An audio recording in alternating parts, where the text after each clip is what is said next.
Hello everyone, welcome to imperial agro classes. दोस्तों, इस video में हम डिस्कस करने वाले हैं जेट आईसीआर 2022 के लिए एग्रीकल्चर के टॉप 50 इंपॉर्टेंट क्वेश्चन। ये प्रश्न हमेशा परीक्षा में बार बार पूछे जाते हैं, इसलिए प्लीज़ इस वीडियो को पूरा देखिएगा। ये वीडियो आपके लिए बहुत ही ज़्यादा हेल्पफुल होने वाली है। कम समय में, बिल्कुल कम समय में मैं आपको 50 क्वेश्चन सोल्व करवाने वाला हूँ। तो यहाँ पर बात करते हैं क्वेश्चन नंबर फर्स्ट की। क्वेश्चन नंबर फर्स्ट पूछा गया है, फसलों में लौह तत्व की कमी प्राय दिखाई देती है। तो लौह तत्व की कमी दिखाई देती है। ऑप्शन नंबर ए यहाँ पर सही आंसर हो जाएगा, नई व ऊपरी पत्तियों पर। ऑप्शन नंबर ए इसका राइट आंसर हो जाएगा। क्वेश्चन नंबर दूसरे की बात करें, क्वेश्चन नंबर दूसरा है यहाँ पर, धान में खेरा रोग किस कारण होता है। तो धान में खेरा रोग की अगर मैं बात करूँ तो धान का खेरा रोग जिंक की कमी से होता है। फिर क्वेश्चन नंबर तीसरे की मैं बात करता हूँ। क्वेश्चन नंबर तीसरा है यहाँ पर, देखिए, निम्न में से किस तत्व को 17वें आवश्यक पोषक तत्व के रूप में जोड़ा गया है। तो इसका राइट आंसर हो जाएगा ऑप्शन नंबर तीसरा, निकल जो है उसको 17वें पोषक तत्व के रूप में जोड़ा गया है। आगे बात करते हैं अपन नेक्स्ट। क्वेश्चन नंबर चौथा है अपना, मक्का में सफ़ेद कली का रोग किस कारण होता है। तो मक्का में सफ़ेद कली का रोग की अगर मैं बात करूं तो ये भी जिंक की कमी के कारण होता है सफ़ेद कली का रोग। आगे बात करते हैं, क्वेश्चन नंबर 5 की तरफ बढ़ते हैं। क्वेश्चन नंबर 5 यहाँ पर पूछा गया है, सरसों की फसल में पाले से बचाने हेतु छिड़काव किया जाता है। तो सरसों की फसल हो या कोई सी भी फसल हो, अगर पाले से आपको फसल को बचाना है तो उसके लिए 0.1% गंधक का छिड़काव किया जाता है। गंधक को अपन H2SO4 के नाम से भी जानते हैं, ये भी ध्यान रखना, H2SO4 के नाम से इसको जाना जाता है। आगे अपन बात करते हैं क्वेश्चन नेक्स्ट। क्वेश्चन नंबर 6 है, यहाँ पर पूछा गया है, वायु की गति का मापन किया जाता है। तो वायु की गति की अगर मैं बात करूँ तो वायु की गति का मापन एनीमोमीटर के द्वारा किया जाता है, या वायु गति जो मापी जाती है या विंड की स्पीड जो मापी जाती है वो एनीमोमीटर के द्वारा मापी जाती है। दोनों एक ही बात है, विंड स्पीड या वायु की गति एनीमोमीटर के द्वारा। अगर विंड वेन की बात करूँ तो विंड वेन जो है वो दिशा का मापन करता है, ध्यान रखना है, वेरी इंपॉर्टेंट है। रेन गेज जो है वो वर्षा की मात्रा को दर्शाता है। आगे बात करते हैं अपन, क्वेश्चन नंबर 7वां है, सफ़ेद लट किसका हानिकारक कीट है। तो सफ़ेद लट की अगर मैं बात करूँ तो सफ़ेद लट जो है सबसे ज़्यादा नुकसान पहुंचाता है मूंगफली में। इसके अलावा बाजरा और मक्का भी है, लेकिन मूंगफली में सर्वाधिक नुकसान पहुंचाता है। आगे बात करते हैं अपन नेक्स्ट। क्वेश्चन है आपका, सफ़ेद रोली किस फसल का मुख्य कीट है। सफ़ेद रोली की अगर मैं बात करूं तो सफ़ेद रोली जो है वो आपके सरसों का है, एल्ब्यूगो कैंडिडा के कारण होता है, कवक जनित रोग है। वेरी इंपॉर्टेंट है, ये प्रश्न हमेशा पूछा जाता है, आ सकता है। आगे बात करते हैं अपन, क्वेश्चन नंबर 9 है, डेपोक नर्सरी का क्षेत्रफल 1 हेक्टेयर के लिए रखा जाता है। तो अगर बात करें 1 हेक्टेयर के लिए, तो 1 हेक्टेयर के लिए 30 वर्ग मीटर, 1 हेक्टेयर के लिए 30 मीटर स्क्वायर या 30 वर्ग मीटर क्षेत्रफल को रखा जाता है। आगे बात करते हैं, डेपोक नर्सरी किस में, तो डेपोक नर्सरी धान में रखी जाती है।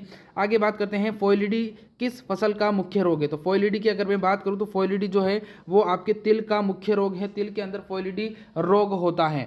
आगे अपन बात करते हैं नेक्स्ट, अपना क्वेश्चन है 11वां, बाजरा की प्रति हेक्टर बीज दर। वेरी इंपॉर्टेंट क्वेश्चन है, बाजरा से हमेशा प्रश्न पूछा जाता है। बाजरा की प्रति हेक्टर सीड रेट की अगर मैं बात करूं तो ऑप्शन नंबर चौथा इसका राइट आंसर हो जाएगा, 4 किलोग्राम बीज दर का इस्तेमाल किया जाता है। आगे बात करते हैं अपन नेक्स्ट, अपना क्वेश्चन है 12, गर्डल बीटल। प्रश्न पूछा गया है, गर्डल बीटल किसका हानिकारक कीट है। यह प्रश्न सुपरवाइजर में भी पूछा गया है। तो अगर मैं बात करूं तो गर्डल बीटल सोयाबीन का हानिकारक कीट है, वेरी इंपॉर्टेंट है। आगे बात करते हैं अपन नेक्स्ट क्वेश्चन, देखिए क्या है। अगला प्रश्न है, काजरी कहां पर स्थित है। ये प्रश्न एग्रीकल्चर हो या नॉन एग्रीकल्चर हो, कोई सा भी एग्जाम हो, हमेशा ये एग्जाम में ये प्रश्न पूछा जाता है। यहाँ पर मैं बात करूँ काजरी कहाँ पर स्थित है, तो काजरी आपके जोधपुर के अंदर स्थित है। और अगर पूछ लिया जाए कि आफरी कहाँ पर स्थित है, तो आफरी भी यहीं पर स्थित है, वेरी इंपॉर्टेंट है, ध्यान रखना। आगे बात करते हैं अपन नेक्स्ट, अगला प्रश्न देखिए क्या है। अगला प्रश्न पूछा गया है, यूरिया में नाइट्रोजन की कितनी मात्रा होती है। यूरिया में नाइट्रोजन की मात्रा की अगर मैं बात करूँ तो यूरिया में नाइट्रोजन की मात्रा होती है 46%, नाइट्रोजन की मात्रा 46% होती है। और यूरिया एक अकार्बनिक उर्वरक है। अगला प्रश्न देखिए क्या है।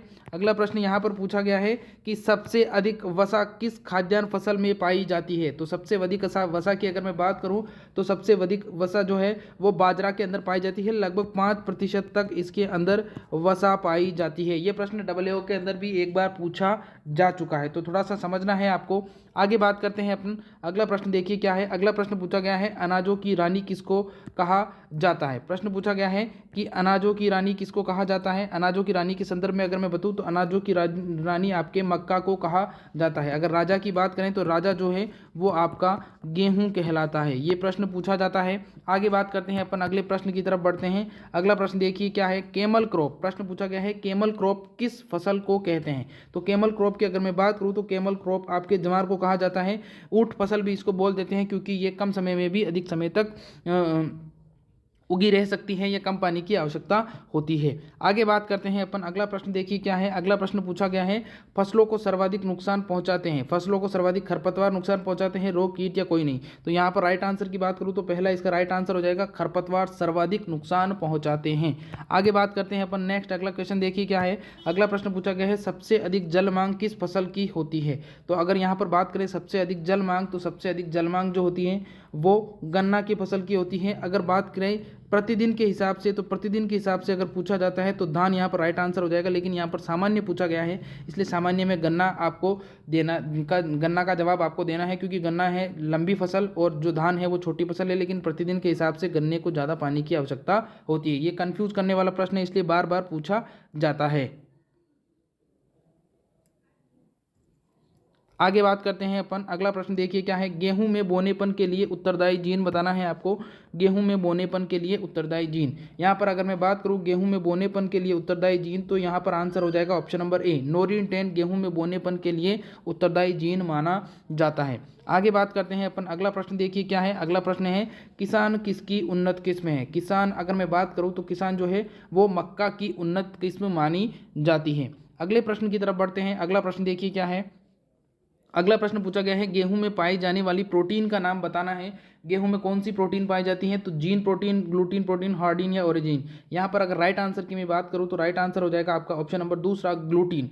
ग्लूटीन प्रोटीन जो है वो गेहूं के अंदर पाई जाती है, इसको प्लास्टिक प्रोटीन के नाम से भी जानते हैं। जो जीन प्रोटीन है ये मक्का के अंदर पाई जाती है। ओरिजिन प्रोटीन जो आपके होती है वो राइस के अंदर या चावल के अंदर पाई जाती है, और हार्डिन प्रोटीन जो है वो आपके जौ के अंदर पाई जाती है। ठीक है, आगे बात करते हैं अपन, अगला प्रश्न देखिए क्या है। अगला प्रश्न पूछा गया है किडनी बीन किसे कहा जाता है। किडनी बीन की अगर मैं बात करूँ तो किडनी बीन जो है आपके राजमा को कहा जाता है। और इसके बारे में एक चीज़ और है, राजमा जो है वो एकमात्र ऐसी फसल है जो नाइट्रोजन का फिक्सेशन नहीं करती है। नाइट्रोजन का फिक्सेशन ये नहीं करती है, वेरी इंपॉर्टेंट है। पूछा जा सकता है कि कौन सी ऐसी लेग्यूम क्रॉप है जो नाइट्रोजन का फिक्सेशन नहीं करती है, तो राजमा नहीं करती है। और राजमा का जो शेप है वो कुछ इस प्रकार का होता है, और किडनी का शेप जो है ये भी कुछ इसी प्रकार का होता है, इसीलिए इसे किडनी बीन कहा जाता है।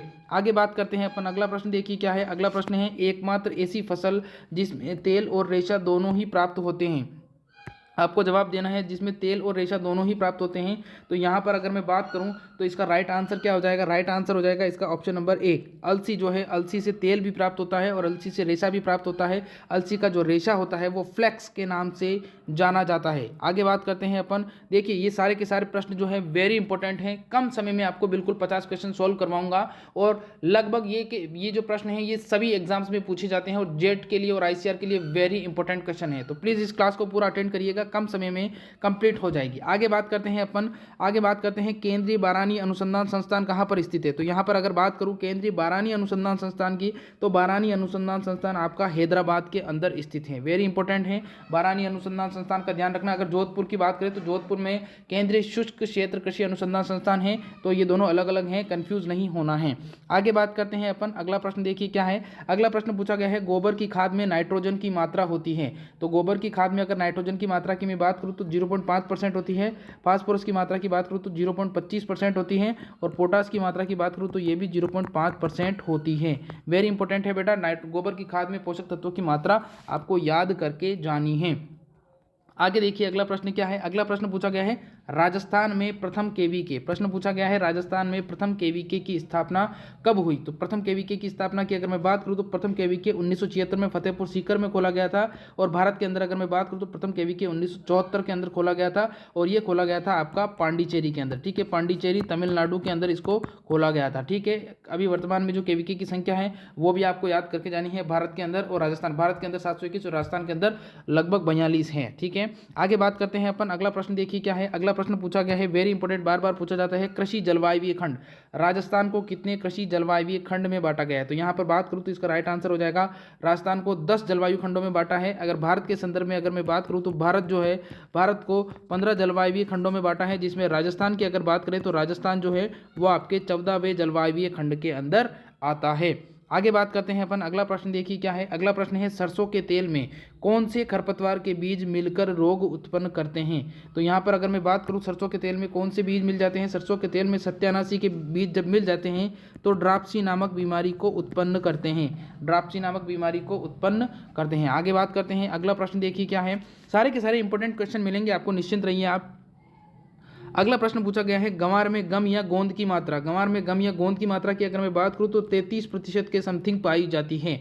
आगे देखिए, आगे बात करते हैं, अगला प्रश्न क्या है। अगला प्रश्न पूछा गया है, भिंडी किस कुल का पादप है? देखिए अभी एग्रीकल्चर के एग्रोनॉमी के क्वेश्चन चल रहे थे, अब जो है अब आपके हॉर्टिकल्चर के क्वेश्चन आएंगे, फिर कुछ एनिमल के क्वेश्चन आएंगे, इसलिए पूरी क्लास को अटेंड करिएगा। फिर मैं आपको बताऊंगा जोधपुर एग्रीकल्चर यूनिवर्सिटी के द्वारा जो एग्जाम है वो डिले क्यों हो रहा है और अभी तक वो आपके एग्जाम डेट क्यों नहीं है, सारी बातें अपन डिस्कस करेंगे। यहाँ पर बात करूँ भिंडी किस कुल का पादप है, तो भिंडी की अगर मैं बात करूँ तो भिंडी जो है आपके मालवेसी कुल का पादप है। आगे बात करते हैं अपन, अगला प्रश्न देखिए क्या है। अगला प्रश्न वेरी इंपॉर्टेंट है, प्रश्न पूछा गया है आपका जो लाइकोपीन पिगमेंट है वो टमाटर में लाल रंग को प्रदान करता है। लाइकोपीन पिगमेंट, ये लाइकोपीन पिगमेंट किस तापमान पर विकसित होता है? तो यहाँ पर अगर इसका राइट आंसर की मैं बात करूँ तो इसका राइट आंसर हो जाएगा 24 डिग्री सेल्सियस। लाइकोपीन पिगमेंट जो है वो 24 डिग्री सेल्सियस तापमान पर अच्छा विकसित होता है और 27 डिग्री सेल्सियस तापमान पर बिल्कुल क्या हो जाता है, बंद हो जाता है।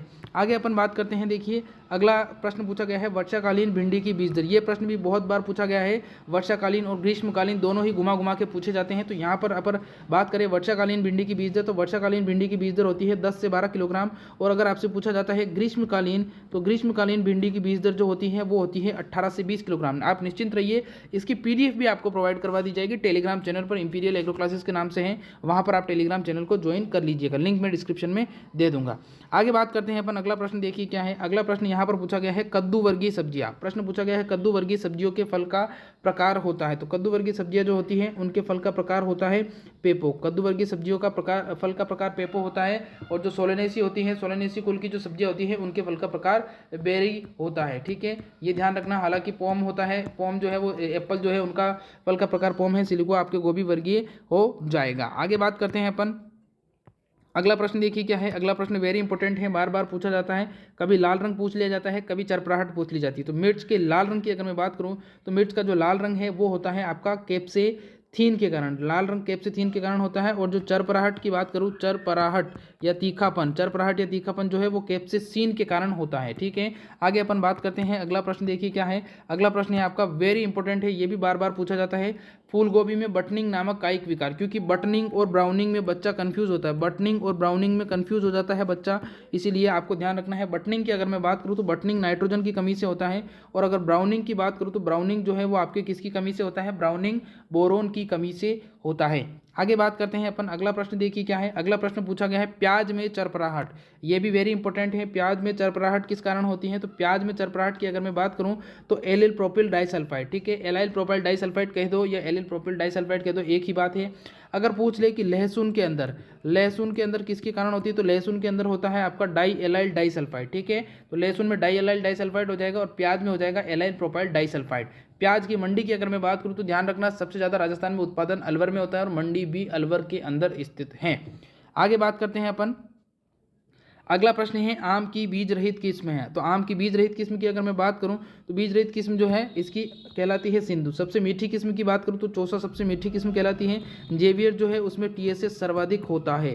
ठीक है, जो सिंधु है उसका क्रॉस भी आपको याद करके जाना है। इसका जो शॉर्ट ट्रिक है वो है RS। ठीक है, रत्ना इंटू अल्फांसो से आपकी कौन सी बनी है, सिंधु वेराइटी बनी है। ठीक है, क्रॉस जरूर से याद करके जाना, आम के वेरी इंपॉर्टेंट है, पूछे जाते हैं। आगे बात करते हैं अपन, अगला प्रश्न देखिए क्या है। वेरी इंपॉर्टेंट क्वेश्चन पूछा गया है अगला कि किन्नो फल किन दो जातियों के बीच का संकरण है। तो किन्नो की अगर मैं बात करूं तो किन्नो जो है ऑप्शन नंबर ए इसका राइट आंसर हो जाएगा, किंग इंटू विलो लीफ।